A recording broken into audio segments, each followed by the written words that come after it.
Welcome, fellow explorers. My name is Christian Alexandersen, and this is Hemlocks to Hellbenders, a podcast highlighting Pennsylvania's parks, forests, and great outdoors. In honor of President's Day, this episode is on James Buchanan, our 15th President of the United States, and up until recently, the only president from Pennsylvania. The first part of the podcast will focus on Buchanan's Birthplace State Park, what to do, what to see, and how best to experience it. The second part of the podcast will focus solely on the man long dubbed the worst president in history. We'll hear about his life as a legislator, diplomat, president, and gentleman farmer. But before we get to the interviews, here's the stats. Buchanan's Birthplace is an 18.5-acre park located in Franklin County. Available activities include picnicking, photography, and fishing. A notable feature of the park is the 31-foot tall monument celebrating President James Buchanan. Buchanan's Birthplace State Park is so named because it is the site of President James Buchanan's childhood home called Stony Batter. Nearby towns include Chambersburg, Shippensburg, and Hagerstown, Maryland. State parks that are close by include Cowan's Gap. You may enjoy the park if you enjoy rugged terrain and solitude. I'm excited to welcome Beth Garner to the podcast. Beth is an Environmental Education Regional Program Coordinator with the Pennsylvania Department of Conservation and Natural Resources. Thanks for joining the program. Thanks for having me, Christian. How would you describe the park to someone who's never been here before? So if you've never been there, Buchanan's Birthplace is a small scenic park tucked into a quiet hollow at the base of a mountain. It features a pretty little trout stream that burbles between rocky hillsides and is shaded by mature hemlock trees. So it's a place that offers a cool retreat in the summer, but is really quite picturesque in any season of the year. What do you love most about the park? I think I would have to say the peace and quiet. Buchanan's Birthplace is right off of Route 16, which is a pretty busy roadway. But once you're back in the park, you really feel like you're kind of in deeper wilderness. So that peace and quiet element, I think, is really neat. That and just the beauty. It's just such a pretty little park. Is there something everyone should experience when they visit? Well, if you're coming to Buchanan's Birthplace, you have to see the monument. And you can't miss it. It's only 18.5-acre park, one way in, one way out. So definitely take a few moments to walk up and check out the James Buchanan Monument. You talked a little bit about its size. I know activities are pretty limited in the park. What do you suggest visitors do to get the most out of their visit? Yeah, so it's certainly not a big flashy park with a ton of fancy amenities by any means. So I would say, first of all, bring your lunch. There are 2 picnic pavilions, there are picnic tables, there are grills. Definitely bring your lunch with you. Bring your camera. As I said, it is a very picturesque park in any season of the year. Just pretty sights all over. Bring your fishing rod if you're into fishing. If you're a trout fisherman, Buck Run does have native trout in the stream. If you're into birding, bring your binoculars, your field guides, especially during the spring and fall migrations. Because the park has so many hemlock and spruce trees, it tends to be a place where the birds will sort of take refuge during migrations. So yeah, I mean, even though it's not a big fancy park, there's still plenty to do. Can you tell us about the James Buchanan Monument and how it came to be? Sure. So the James Buchanan Monument is a native stone pyramid. It is 38 feet square at the base, 31 feet high. And when I say native stone, what that means is that the stone to construct the pyramid was all harvested from on the site. These are stones that were found naturally occurring around the area. So about 600 tons of native stone and mortar were used to construct the pyramid. And then there are some granite accents to kind of finish it off. The monument itself was designed by a Baltimore architecture firm, and it was constructed in 1907. So that would be about 40 years after James Buchanan had passed away.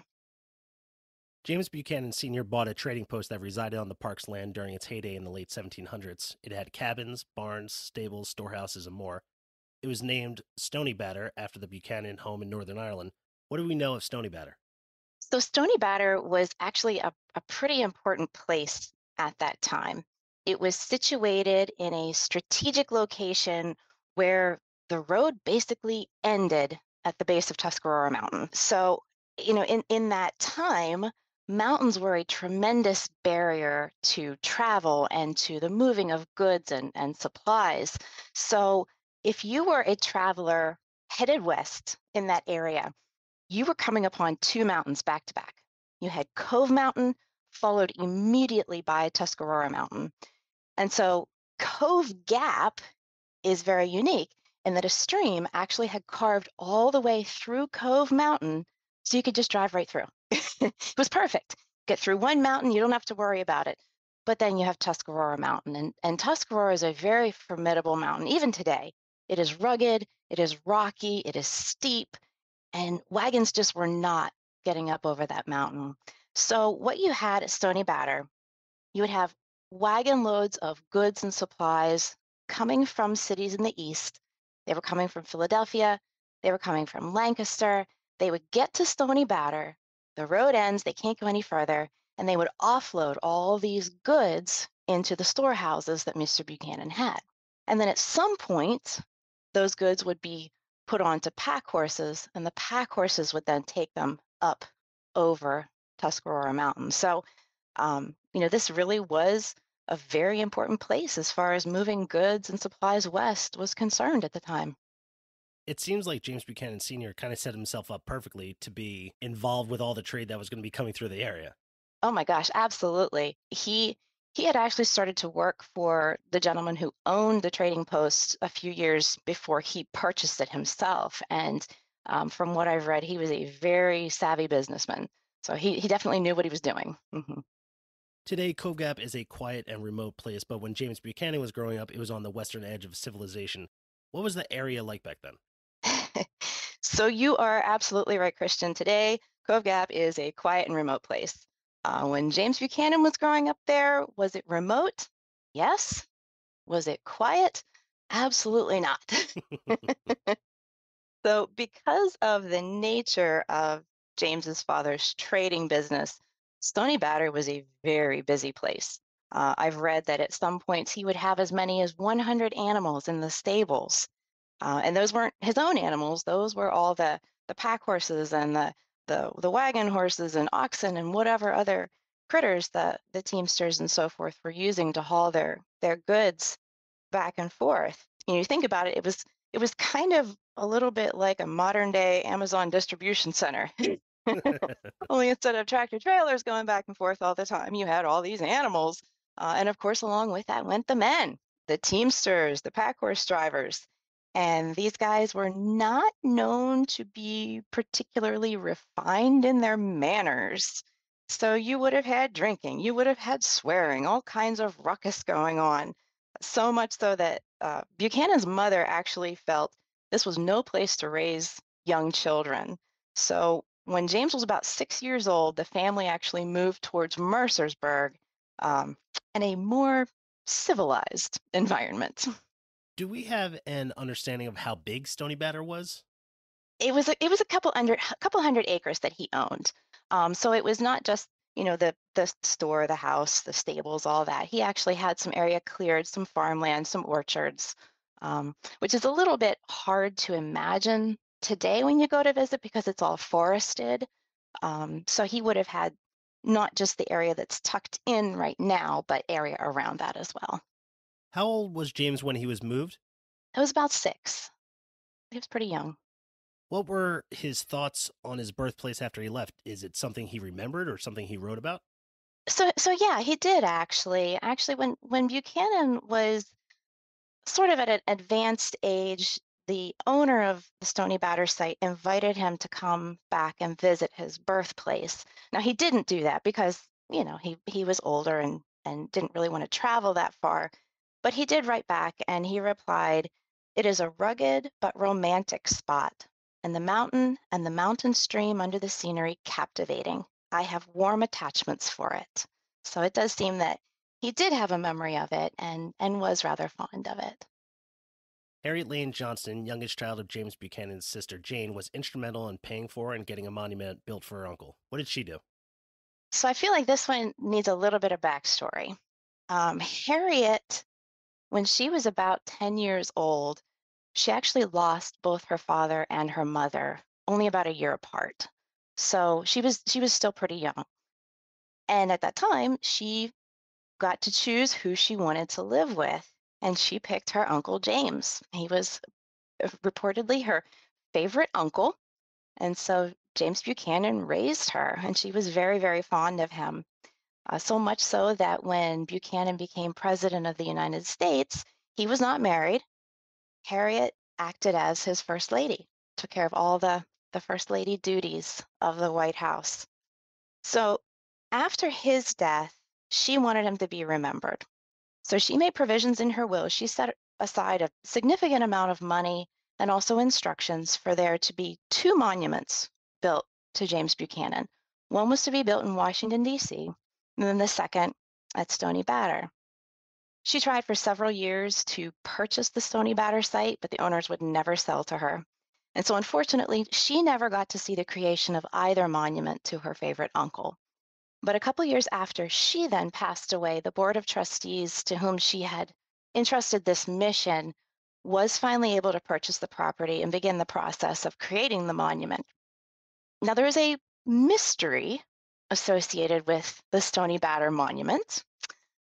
Harriet specifically said in her will that she thought the monument should be a massive native stone boulder, which of course we know is not what's there. We got a pyramid. So why that was switched out, we really don't know. Pretty much every other detail was attended to as Harriet had wanted, except for this one.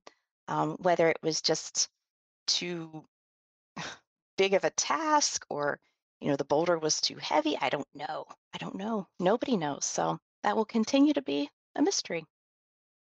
Was she trying to honor her uncle based on any perception that he wasn't a very good president at the time, or do you think it was just out of love and admiration?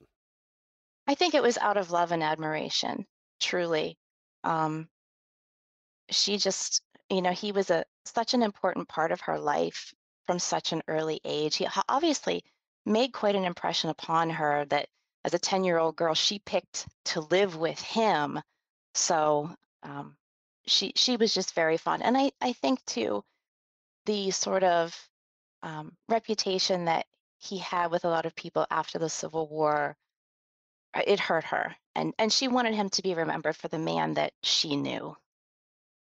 What are people's impression of the monument when they see it? Are they impressed? Are they disappointed? What do you think? So I think people kind of have two thoughts come to mind when they see it for the first time. If they're not expecting it, you drive into this little scenic park, rocky hillsides, hemlock trees, little stream, feels very wildernessy, and then there's suddenly a pyramid, and it's like, why is there a pyramid in the middle of the woods? It just it seems a little weird. And then I think the second thing is, you think pyramid, you think Egypt, and in Egypt, pharaohs are buried in pyramids. So then you wonder, oh, is this where Buchanan's buried? He, is he, under the pyramid? Well, I can assure you this is not where Buchanan is buried. He is buried in Lancaster. There is no James Buchanan mummy in the bottom of the pyramid monument in Buchanan's Birthplace State Park. I feel like that would add to a bit more visitors coming to the park if they thought there was some chance they were going to see a James Buchanan mummy at the bottom of a pyramid. I know, right? I shouldn't have said that. Do you have tips for people who are going to be planning a visit to the park? Is it something that you could spend a whole day at, or do you think it's maybe you spend a couple hours there? It's probably more the kind of place you spend a couple hours. Things to consider when you go there. The park is a carry in, carry out park, so there are no trash receptacles available. So, as you bring your lunch, and like I said, please do bring your lunch. Just be prepared to take your trash out with you. Something else to know is that Cowan's Gap State Park is the caretaker for Buchanan's birthplace. So if you have questions or if you're looking for more information about the park and its facilities, you'll want to contact Cowan's Gap. And then, finally, just definitely do bring your camera because it is such a pretty little park. The stream, the trees, the monument, the rocky hillsides. Um, be sure to take home some beautiful memories from this quaint little park. I would second how beautiful it is. It was one of those parks that I didn't do a lot of research when I first went to, and I kind of just showed up. It was very early in the morning. There was fog. You could hear the water going, and it was just a really beautiful scene, just being able to have moments to yourself. And sometimes in Pennsylvania state parks, there's a lot of people there. Absolutely. Yeah, if you're looking for a spot for a few minutes of quiet reflection, Buchanan's Birthplace is the place to go. Beth, thanks so much for talking to us. I really appreciate it. Thank you, Kristen. Thanks for having me. I'm excited to welcome Pat Clarke to the podcast. Pat is the director of President James Buchanan's Wheatland in Lancaster. Thanks for joining the program. Well, thank you for having me, Christian. Buchanan became involved in politics and quickly rose. He served in the Pennsylvania House of Representatives, U.S. House of Representatives, United States Senate, and was the U.S. ambassador to Russia. Later, he was the Secretary of State in the Polk administration and the ambassador to the United Kingdom under the Taylor administration. How would you describe his politics? Did they change over time? Well, Buchanan was a classic conservative. He starts out in the political arena like a lot of Pennsylvanians back in the early 19th century. Pennsylvania is dominated by the Federalist Party, and essentially the description of Federalists were the well-heeled conservative Americans of their day. Now, Buchanan, by the time he enters politics, he's not what I would call wealthy. He's a 23-year-old boy, but he's got his finger in the pie. He's on his way up the ladder. By the time he's 30, he's amassed a net worth of about $300,000. You look at inflation numbers based on the years that we're talking about for him. It's the late 1820s. It's roughly equivalent to a little over $6 million in today's money.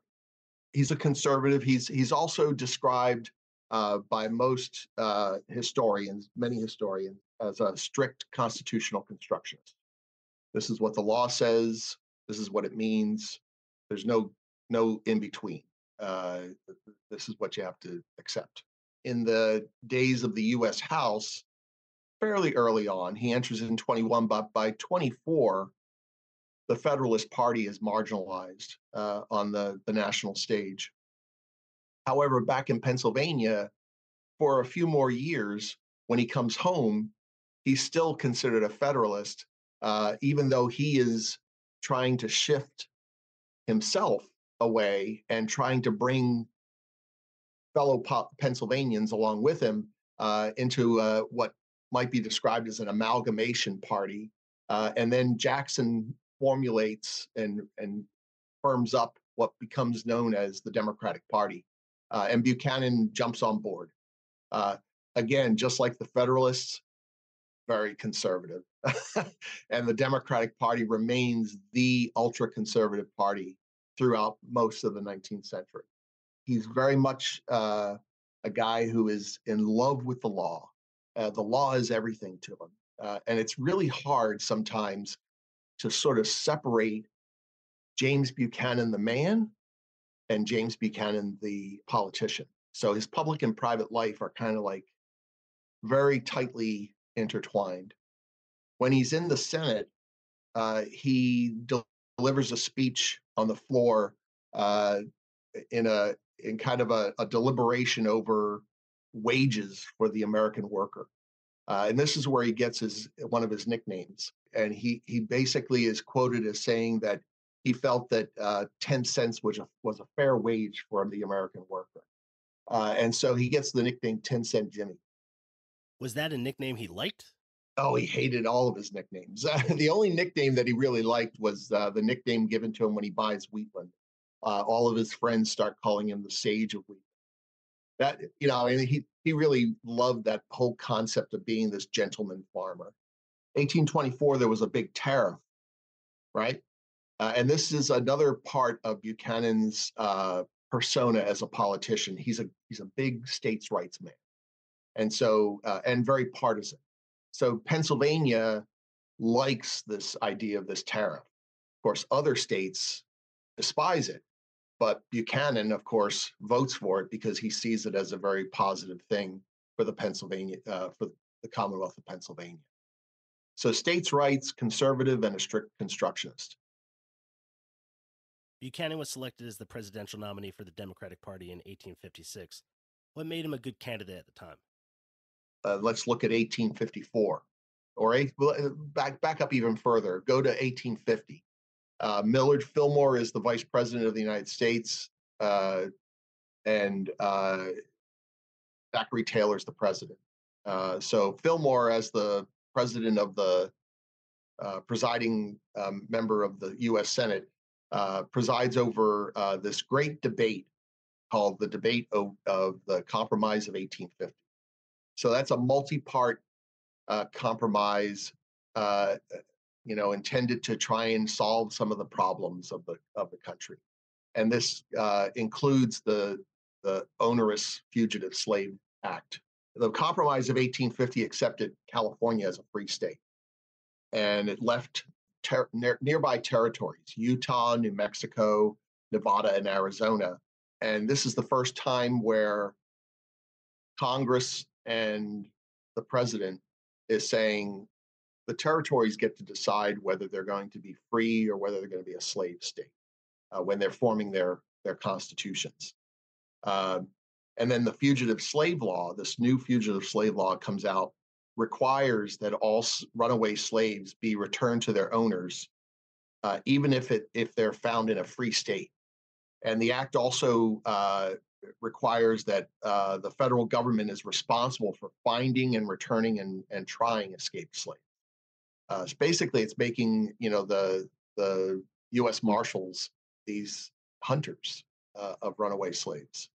There weren't a lot of people that loved it or approved of this compromise, but as it's being debated, I think it's 14 weeks into his presidency, Taylor dies, and Millard Fillmore ascends to the presidency. Fillmore signs it. Some say that had Zachary Taylor lived, it would have never been signed, but that's a debate for another time. So Fillmore signs this into law. Buchanan's, heard in private letters that some of them we own, saying, that the fugitive slave law is law. It's the law of the land, and it should never be violated. Geez, please, how much worse can this guy get?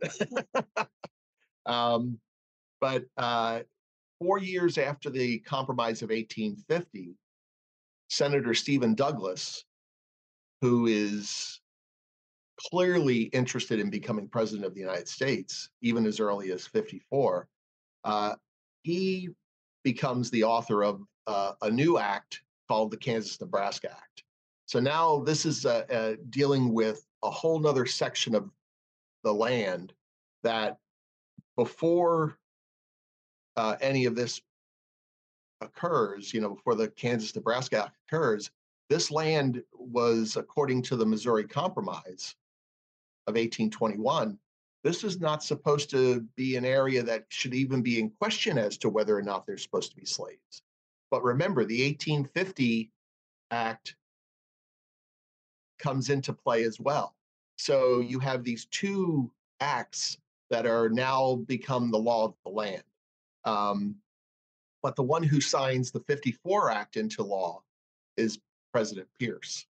So you have these different players now in the Democratic Party. Douglas, who wants to become president, Pierce, who is president, and then by 1856, both of these men are vying for the presidency with the Democrats.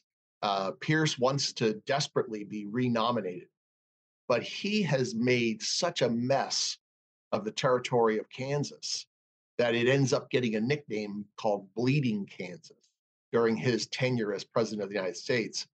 So Jimmy Buchanan is over in London. And while he's over in London, he's writing letters back to his supporters in the States, and they're positioning themselves leading up to the 1856 campaign for the president to try and get him into the nomination seat.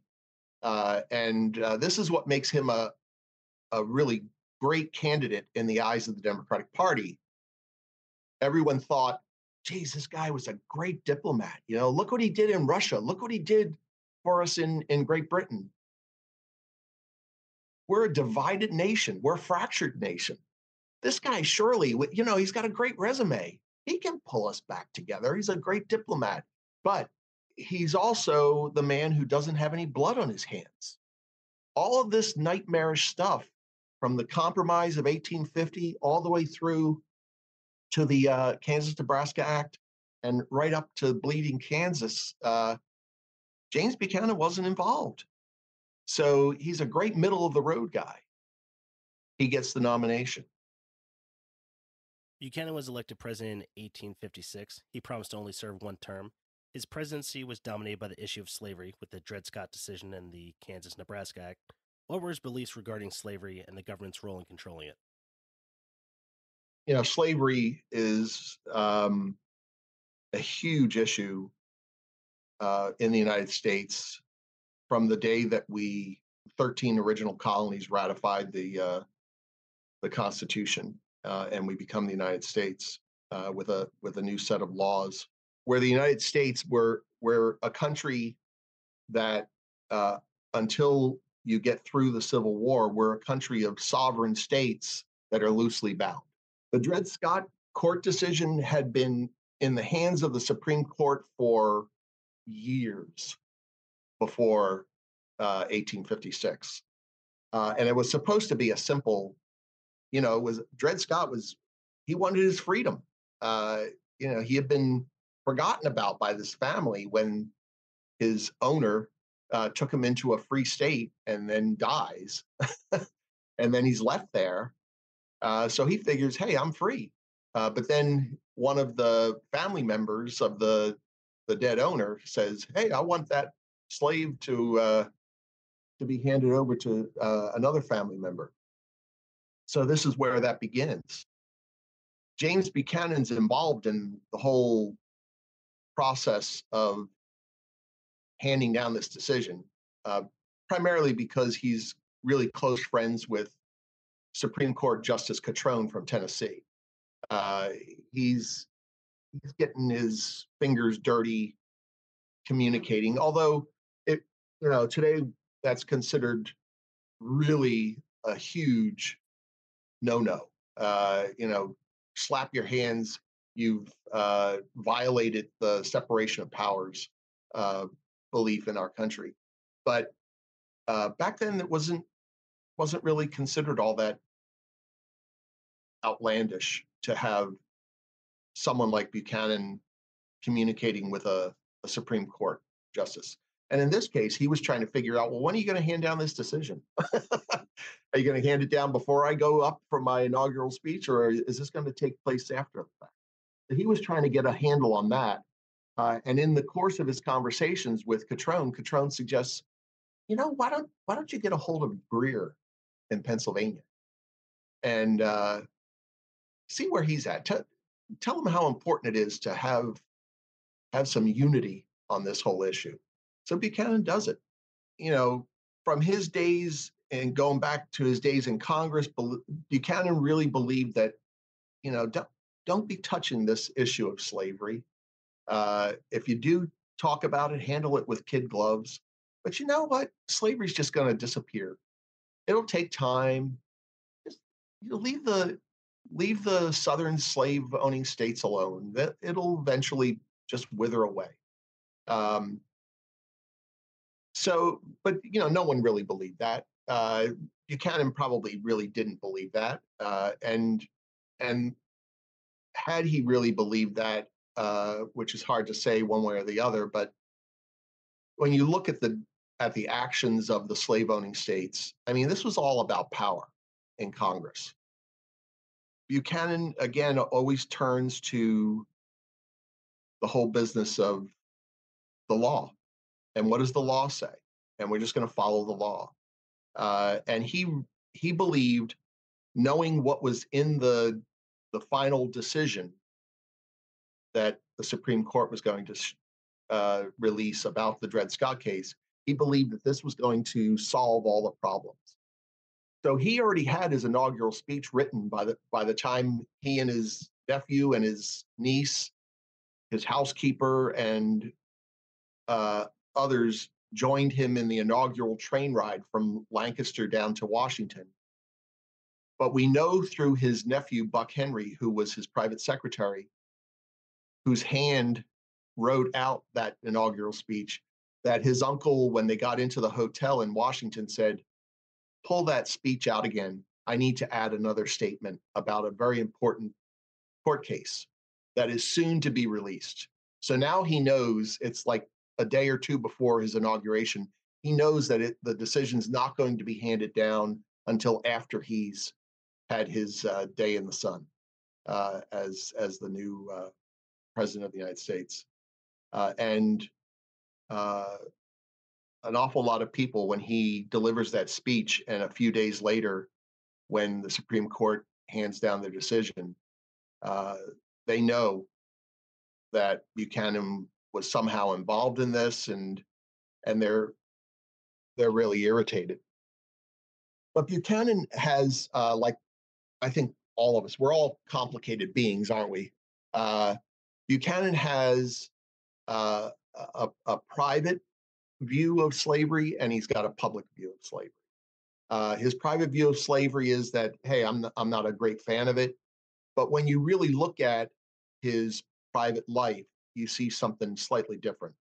His public view was, slavery. He says it when he's in the U.S. House, that slavery was a moral evil, and as well as an evil upon our government, and it should be eliminated. But I don't know how to do it. Privately, James Buchanan grew up where his parents, they didn't own slaves, but they paid for the time for enslaved humans to work for them. So indentured servitude. We know this because Mr. Buchanan, I think the year was 1813 or 14, advertises in the Franklin Repository that he has the time. He has a Negro boy who still has time left to serve, and that he's selling the time of this Negro boy. He doesn't need him anymore, so he's trying to find someone else to pay for his time. And then when Mr. Buchanan dies in 1821, his widow, Elizabeth, and her son-in-law, Elliot Toll Lane, place an ad in the same newspaper selling all of the hay forks and wagons and plows, et cetera, at the home of her late husband, and the time of a young Negro girl who still has time on her service. So Buchanan grows up with this. Buchanan himself does this as a young attorney in the 1820s. He has a man named Henry Wilkes, a black man in Lancaster, who is serving time. So he's participating in this whole indentured servitude, just as bad as owning a slave. In 1835, he discovers that one of the relatives of his brother-in-law, the Reverend Henry, owns two females. One was 22 and was the mother of a 5-year-old, Daphne and Ann Cook. Daphne was the mother, and he pays $250 to Ann D. Henry in 1835. The Historical Society of Pennsylvania has the deed that Buchanan writes up in his own hand. It's called a conditional deed of manumission. Manumission being the voluntary act of providing gradual emancipation, which was the law of Pennsylvania.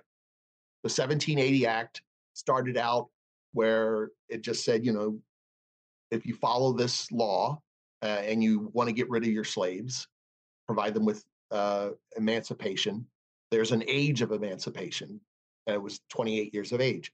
So Daphne Cook, under the rules of Pennsylvania, would had to have served him for 22 to age 28, and her 5-year-old would be bound to James Buchanan's service until she was 28 years of age.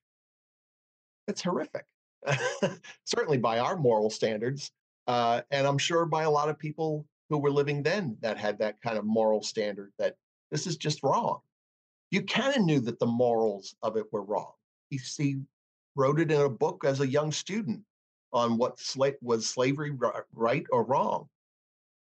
But when he was president of the United States and actually had the power to do something about it, when he was in the U.S. Senate and the U.S. House, had the power to try and do something about it, he didn't.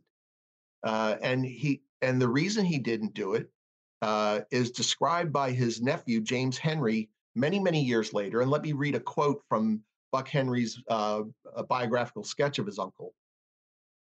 There was constant recognition of the legal existence of slavery in the South and its right to protection, so long as it legally existed there, rendered my uncle liable to misrepresentation at the North and to misconception at the South, the one regarding him as an apologist of slavery and the other as its open friend, whereas he was neither. He was only desirous to see the Constitution and laws obeyed, and did emphatically not believe in the so-called higher law. That is, he left the moral side of the question entirely out of consideration. Unfortunately, Buchanan sees slavery as wrong, but he does absolutely nothing about it. And he can't figure out how the government can help. When Abraham Lincoln was elected, the talk of secession and disunion reached a boiling point. Before ending his term, Buchanan spoke to Congress on the issue. In his message, Buchanan denied the right of states to secede, but maintained the federal government was without power to prevent them. Do you think Buchanan could have prevented the Civil War? Short answer, no. Looking back in time gives us the luxury of already knowing what happens, or what happened, I should say. But let's play what if. Let's go back to 1856. Who were the players running for president besides Buchanan? The Democrat was the very first Republican running, John C. Fremont. And the former president of the United States, representing the American Party, the Know-Nothings, as they were called, Millard Fillmore. We know Fillmore didn't have a prayer's chance. He only carried Maryland. But the Republicans almost beat James Buchanan. Had James Buchanan lost the presidency, he had been hearing from the southern states, the slave-owning states, that if you don't win the White House, we're out of here. And so, that was one of Buchanan's big fears as a politician. And he talks about that back as early as the 1820s and 30s in Congress, that he fears that, if we touch upon the issue of slavery, it could become the bomb that divides our union, and will be up for grabs from the European powers. So I don't think Buchanan had any opportunity to prevent the Civil War. I think he tried to delay it, but I don't think, really truly, I don't think anyone could have prevented the Civil War from happening. It was a powder keg ready to explode. And really the trigger that lit the fuse was the election of Abraham Lincoln. Because of Buchanan's inaction on slavery, he is often seen as the nation's worst president. Do you think this is accurate or a fair criticism? Instead of his inaction on slavery, I think the more accurate way of looking at it would to be saying that it's based on the many decisions and actions Buchanan took. He really was not inactive. He was doing things as president.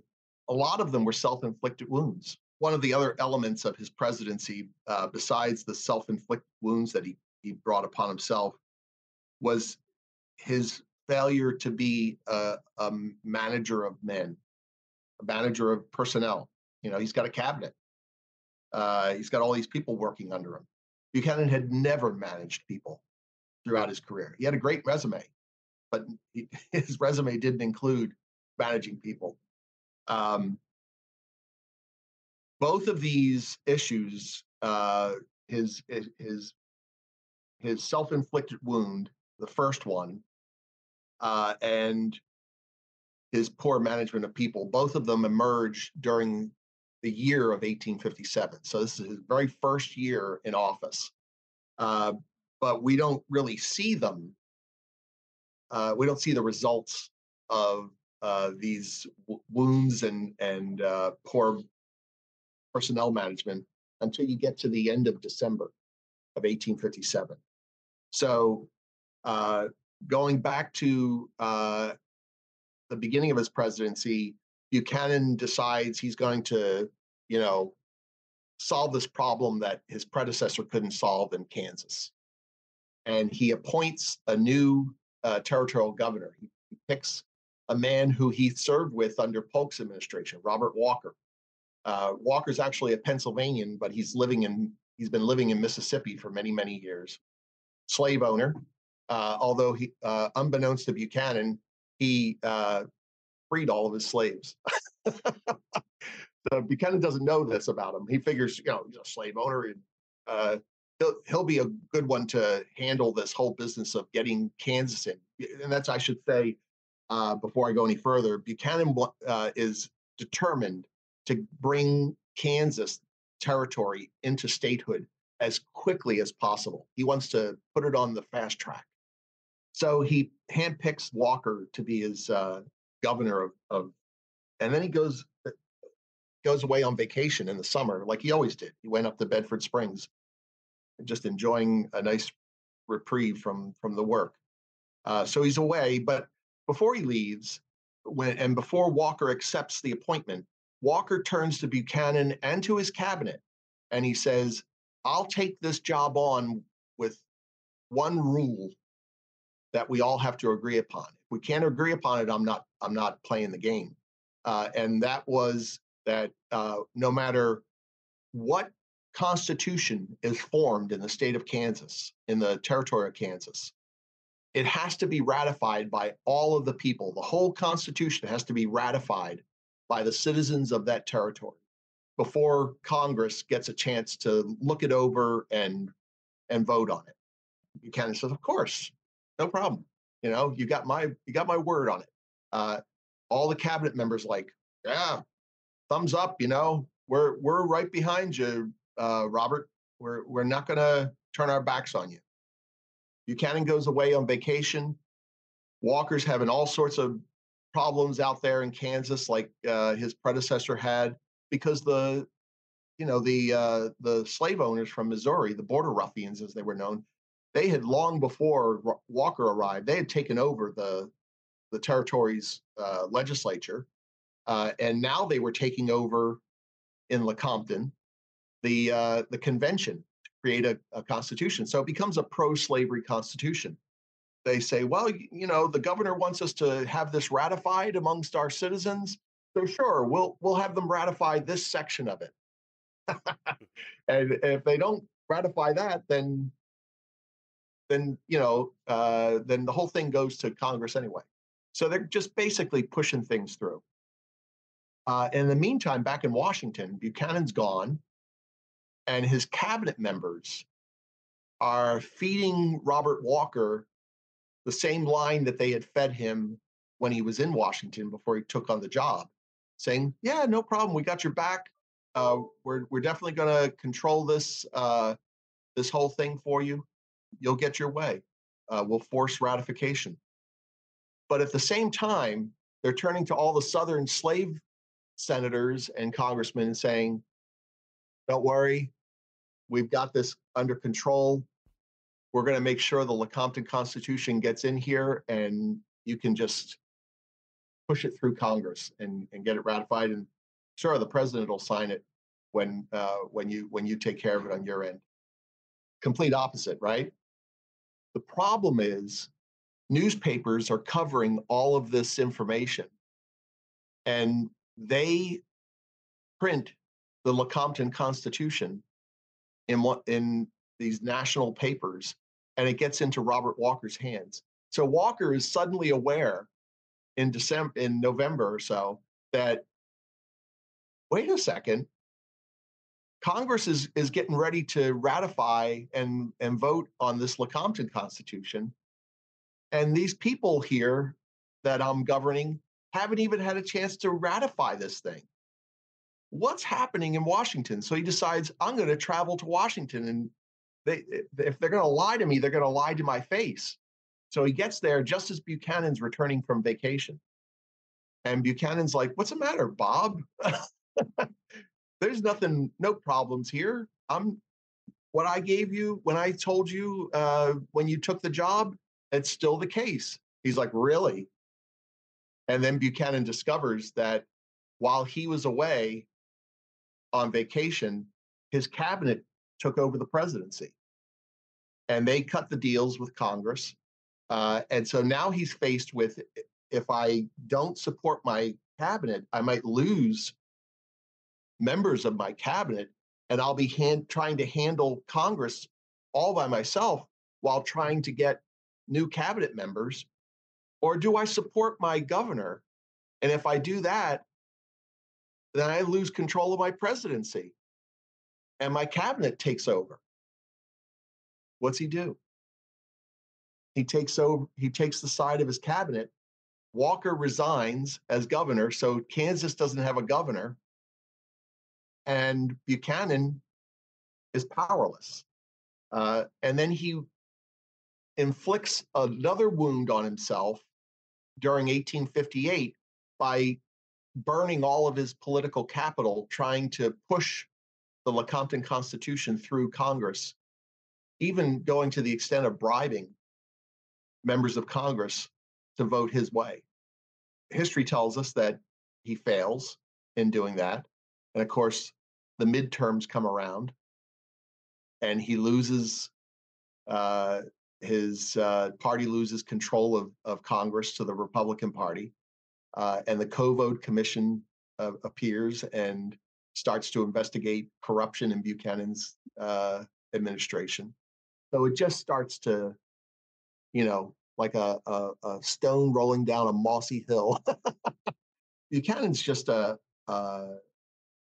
he's a weak president in that way. But it's not because of his inaction. It's because of the decisions that he makes are the wrong decisions at the wrong time. So that's why I would agree that Buchanan was probably one of the worst presidents of the United States, but not for the reasons of inaction. Buchanan kept his promise to only serve one term, leaving the White House in 1861. He supposedly told Lincoln, "If you are as happy in entering the White House as I shall feel on returning to Wheatland, you are a happy man." Tell us a little bit about Wheatland. Well, Wheatland was a farm, what could be easily described as an ornamental gentleman's farm. Buchanan really is attracted to the whole beauty of rural life, the rural landscape. The farm originally was established in 1828 by a good friend of Buchanan, William and Mary Jenkins. He was actually real close friends with Mary, and through Mary became good friends with her husband, William, and served as a groomsman when they got married. He saw Wheatland being built for the Jenkins family. William owned it. It was 156 and a half acres when he first bought the property. But 10 years later, he sells the property to his son-in-law, and he only sells his son-in-law about 17 and a half acres.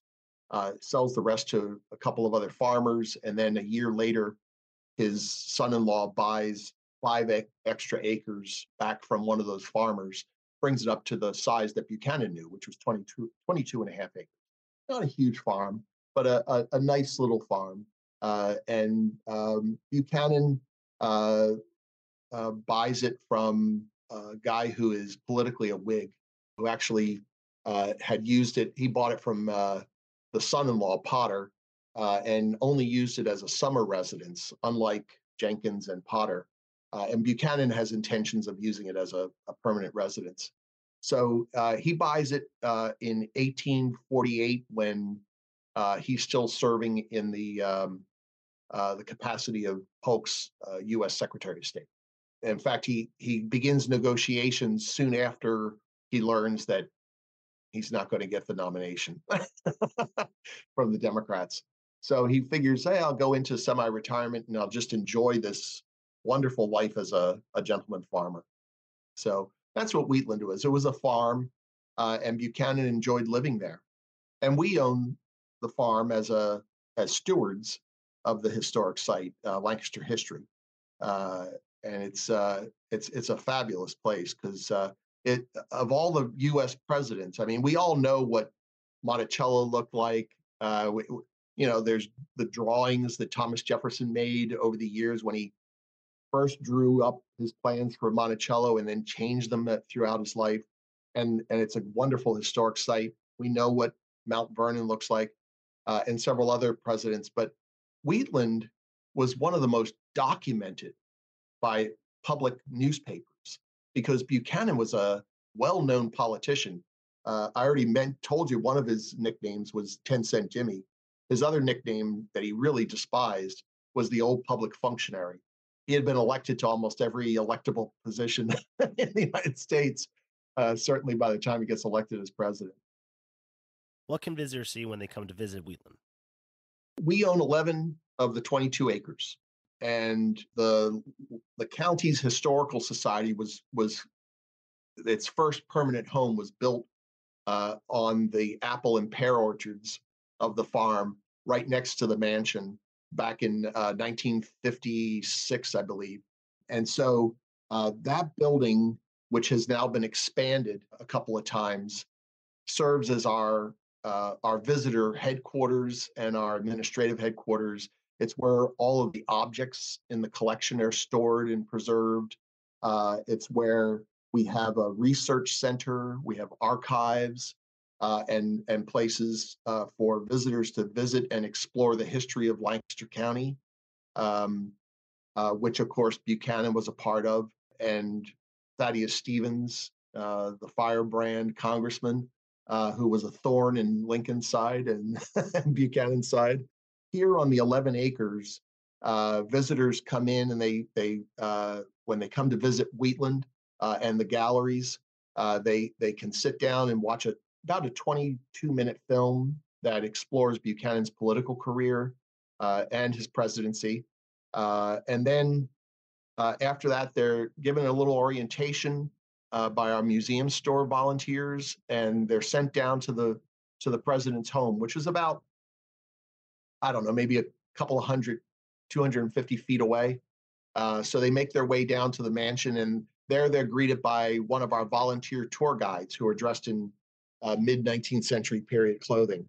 Their job is to share the stories of Buchanan's private and public life, primarily his private life. Almost all of our volunteers, I would say, are comfortable delving into 19th century politics as well. The house is huge. I mean, it's a 13,000 square foot mansion. We share 50% of that. The first floor, which was the hallway, 2 parlors, the dining room, the butler's pantry, the library, and then they're taken upstairs to the bedchambers where they see the private space. So in the house is decorated and furnished with a combination of artifacts that have strong provenance to James Buchanan, Harriet Lane, his niece, James Henry, his nephew. It's also has a variety of other artifacts that help us flesh out the story. For example, none of the oil lamps belong to Buchanan, but we know that he had oil lamps in the house. So, it's a combination of those types of things. Where can visitors go to learn more about Wheatland and plan their trip? Best and easiest way is to just go to our website, www.lancasterhistory.org. Pat, thanks so much for talking to me. I appreciate it. You're welcome. Thanks for having me on.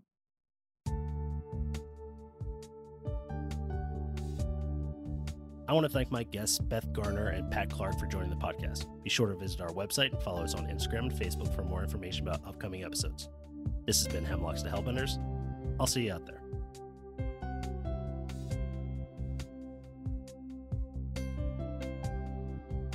Hosting, production, and editing by Christian Alexandersen. Music by John Sauer. Graphics by Uncle Traveling Matt's Random Expedition.